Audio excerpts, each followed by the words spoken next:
Welcome to Dr. Roger and Friends, the bright side of longevity, hosted by three Ps in a podcast, Doc Roger, Teresa, and Danielle.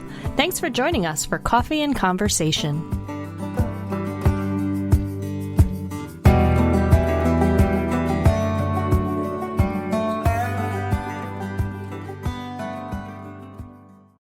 You know Teresa Beshwate is a co-host for Doc Roger and Friends, but you might not know that she's a certified professional coach who helps widow people reconstruct after loss so they can hurt less, live more, and actually love life again. She holds a master's in public health and is a longtime member of the Masterpiece Living team.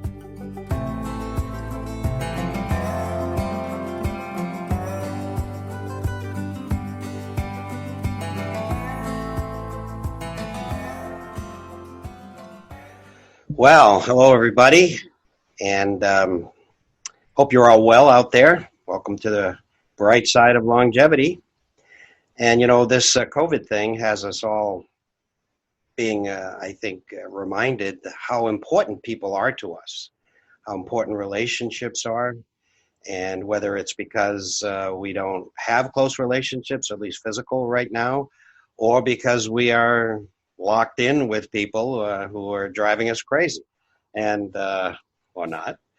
And so I guess we're just being reminded. And so relationships are very important, and we know they're very important to be healthy, to be balanced, and for a bright longevity. But as I've already alluded to, people are really messy. So that's really a challenge. You know? Someone once defined expert to me as someone from out of town. And so when we wanted to get relationship expertise, you know, naturally we put our eyes on the horizon, and sitting right next to us is our expert. So Teresa, you're on tap today. I guess you literally are out of town, but not as far as we're concerned. You're always sitting right next to us and on the team. But we appreciate you doing this. Because this is not easy. I mean, just take the first question I'm going to ask you. I could never answer this question. I would struggle with this question forever. And that is, how would you define relationships? Well, I do it pretty differently than most people based on my training, Roger. And it boils down to what we think about another person. And here's an example. You might really dislike the person who's my best friend, but I adore her. She's the same person. You and I have different thoughts about her. Or here's an example, a different example. One employee loves their boss and another employee cannot stand that very same boss. You know, and how can that be? And if it's because of our thoughts about the boss. Our thoughts are different. Preconceived notions of who that person should be. Is that it? Should be, yes. Yeah. Now, and we might say our thoughts about this person depend on them and what they do and how they behave, but that's really not quite the root cause of it. This is it. Our thoughts about another person are dependent on our expectations of them and how well they meet those expectations. And I know we've talked about expectations before on the podcast. So this notion of I'm going to treat you according to how you treat me, I think is all wrong. And I think it's wrong because it gives away all the power to the other person. So essentially, you know, we become a victim of whatever mood someone else is in today. The power is in saying, no matter how you behave today, I'm going to think my own thoughts about you.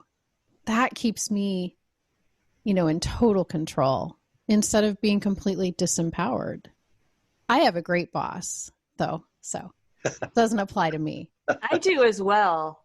Aren't we so lucky? Yeah, well, okay. Thank you very much. And so my expectations of people I work with is that they love me, you know, so there you go. And we do.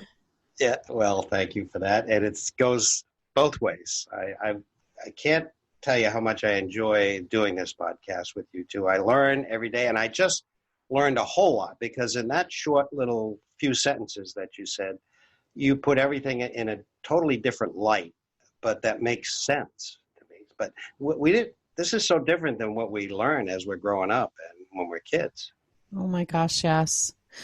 We're taught as kids, like, you hurt that person's feelings, now apologize. So we're kind of taught that there's a direct correlation between what we did and how someone else feels, but there's actually kind of that protective layer in between. We can't directly hurt someone's feelings. They have thoughts that hurt, or when our feelings are hurt, it's because we have thoughts that are hurtful. Let me give you an example. I used to work with a nurse, really great woman, and we had a great relationship, but one day she was incredibly short with me, and it was kind of public, and other people noticed and they mentioned it to me. I didn't miss a beat. Do you know why? Because I knew what was going on with her. I knew that her mother-in-law was in the final stages of cancer, and I knew that my colleague blamed herself, thinking that she should have caught the early warning signs, and she didn't. So it was my thoughts about that situation that kept me 100% immune from being hurt. And in fact, nothing she could have said to me would have caused me hurt. I only felt sympathy for her, but that's because of my thoughts about her and her situation. It's kind of like my grandmother used to say, you have to walk in someone's shoes for a mile to really understand what's going on and accordingly how you would respond to them. That's good advice. Yeah, and I had the kind of the insight into knowing what was going on in her life, and other people didn't. But so often we don't have that insight about our colleagues, about the people in our lives. You know, so it is easy to have thoughts that lead to us feeling hurt. The tricky thing, I think, about relationships is that we think that we have to control the world, you know, in order to feel a certain way, and that other people need to behave in a certain way so that we can feel good. And from my training, that's defined as the manual, which is a rule book for how we think other people should behave. And what's interesting is that we have manuals for almost every person in our lives, our spouses, our boss, our friends, our family, and maybe a super thick one for our parents. So we have these detailed like manuals or rule books for how people should behave, but we never actually tell them about it. And yet we expect them to behave accordingly.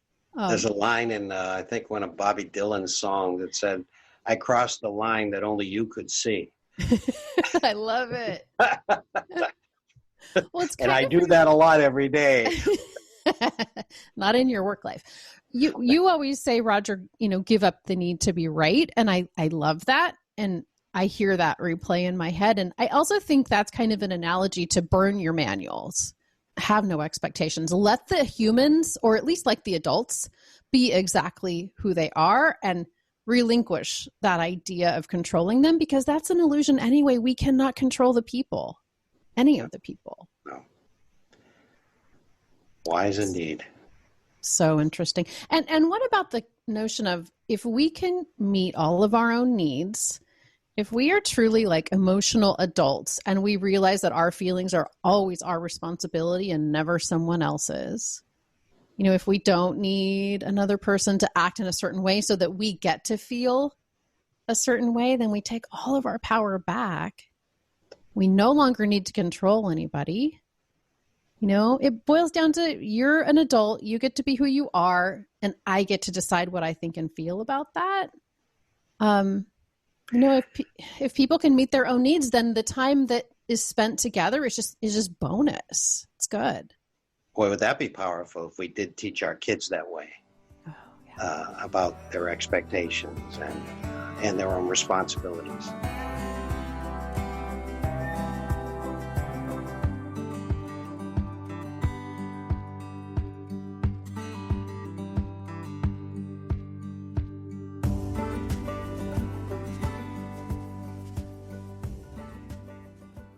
Well, I'm thinking about this, and I'm wondering about boundaries, because you'd mentioned, Roger, that invisible line that nobody else can see. You know, you're not aware is there, but we're crossing it. Can you talk a little bit about the physical and emotional boundaries?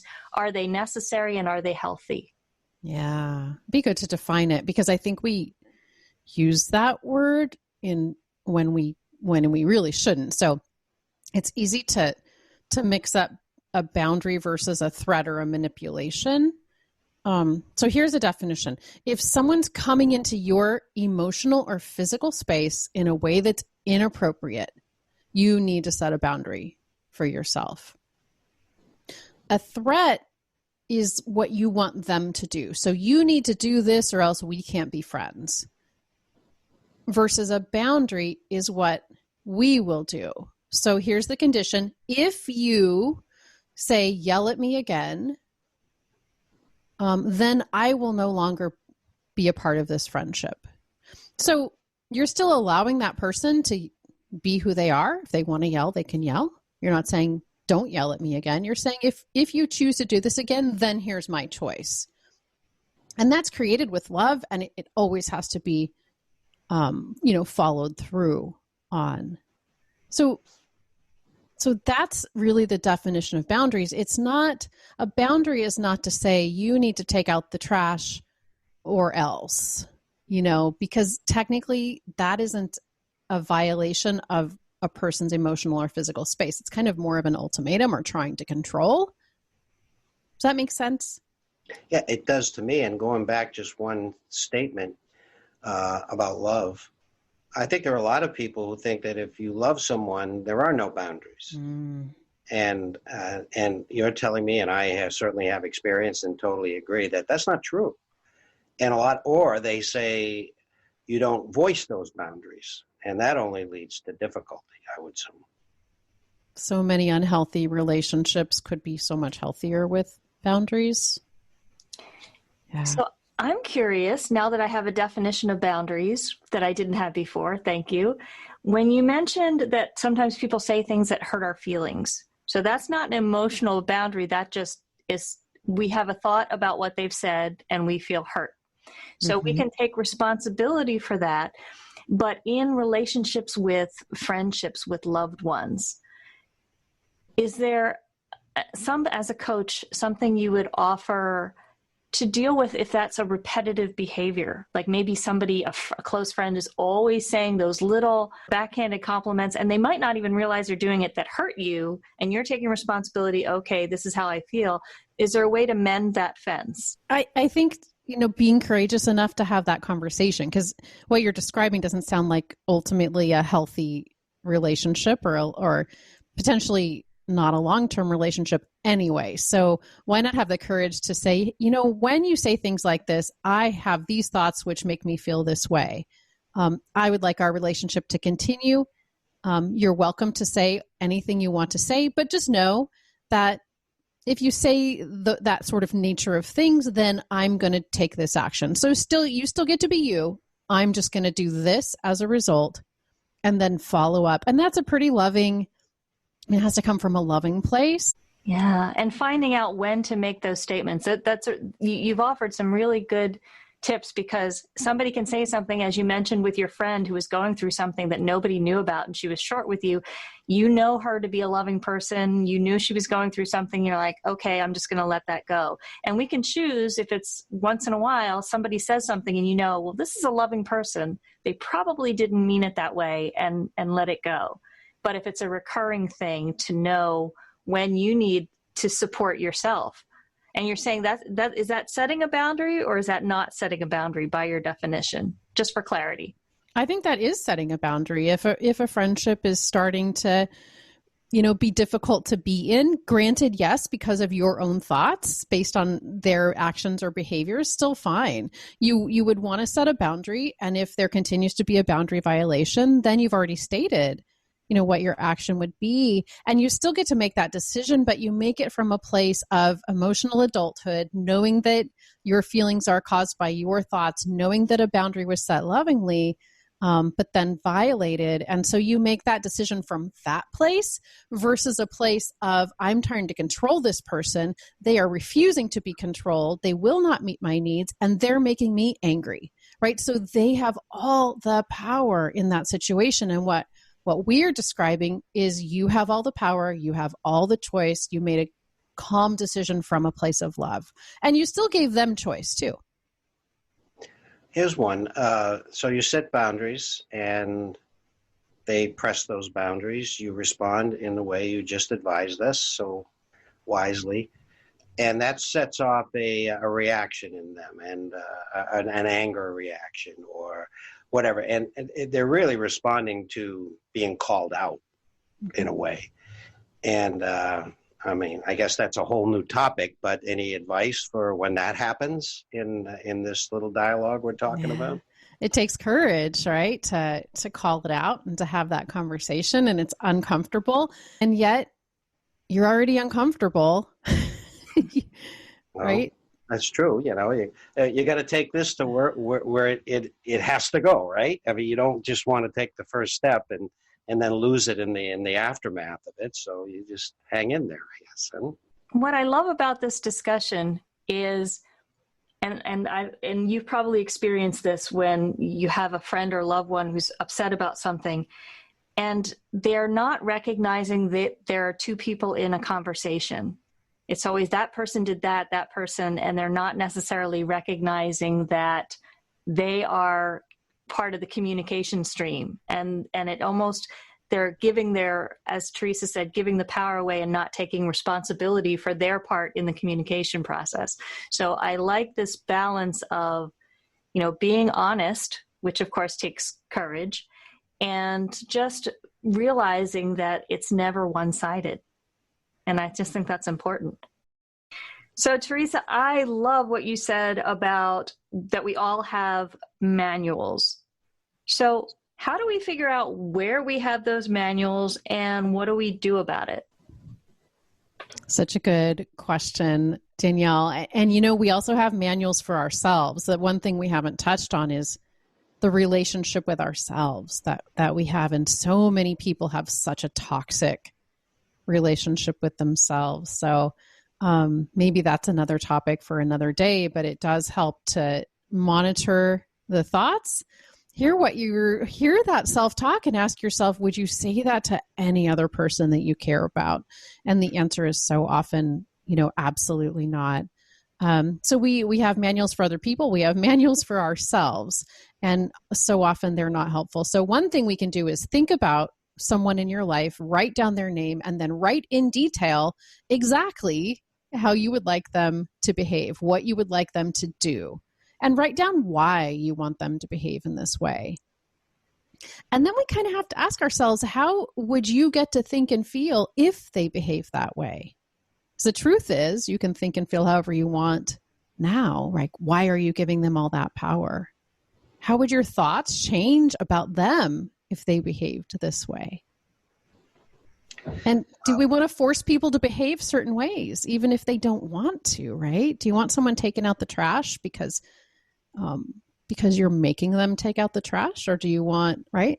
Is it maybe more worthwhile to take it out yourself instead of being angry about it? I can see people at the altar for their wedding vows, exchanging their vows and exchanging their manuals. Oh, so good. If they got that far, they should have exchanged them a whole lot sooner than that. Burn the manual altogether. Yeah, or burn it, but maybe read it first, just so you get an insight. Like the trash may be, it makes me nauseated. I feel like I'm not loved. I feel like someone is there to take care of those kind of things, and it makes me feel safe and secure. That sort of stuff. It's a lot deeper than just take out the papers and the trash. Yeah. It's what do you make it mean when they don't? Yeah, exactly. Wow. Expert indeed. And great relationship advice. This exercise should be done for anybody in a relationship, just to whether to strengthen it or if there's issues. Either way, I just love that as a writing exercise to sit down and write their name. What manual, what have you created for them that may or may not be true, I think can be so helpful in understanding the people that we interact with. I love that. See, this is why Danielle and I are such good and excellent and articulate and good-looking people. We work with Teresa, who makes us so much better. Right, clearly. Wow. No, this was pretty profound, Teresa, and I appreciate it.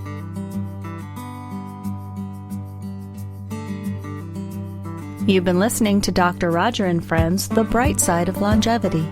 If you like the show, please rate and review, and be sure to click to follow.